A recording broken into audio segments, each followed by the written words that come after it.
Undele ebuntwini. Haleluya bazalwane. Siyayibona le ye-likeness siyibona ngoPetro bazalwane. UPetro bazalwane uthi kwafika khona isikhathi la khona uJesu wayehamba khona ama-trials. Uthi ngaleso sikhathi ehamba khona ama-trials uJesu uPetro bazalwane wenze njalo. Uthi wayiphakathi esihlukweni naye ebuka ukuthi intombazane ethile yambona uPetro. Yaqale yambona bazalwane, which means yaqale yabona the image of Christ. Yayisisho ukuthi ngoba-ke vele-ke siyambona nanga uJesu laphana, wena awuyena uJesu, ulo ojwayele ukuhamba noJesu. So besiyamkhomba lentombazana le ithi wena ufana noJesu. Uthi abazalwane uPetro wathi zama ukuphika ngokwe-vocabulary ayikhuluma ngayo lapha kuthiwa babengamuzwa abantu. Uthi waphika kabili uPetro bazalwane, waze waphika nokwesithathu. Uthi wathi mesephika okwesithathu bazalwane, uthi the more ekhuluma the more eziveza ukuthi ufana naye.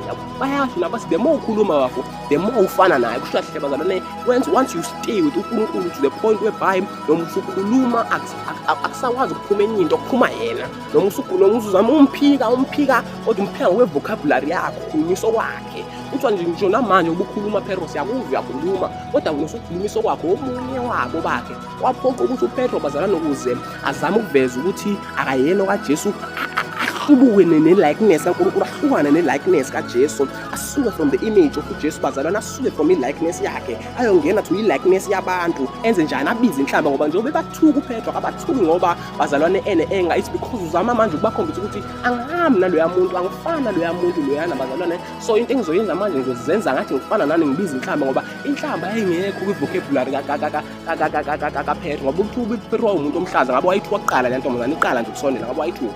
So this means kahle bazalwane wayefuna ukufana nabo. So the likeness of God once yahlala kuwena ngaphakathi awusakwazi ukuyiresista, even if usufika ebantwini uzama ukuphika phakathi kwabantu, but because usuhlalile naye, ngoba uyasho lapho uJesu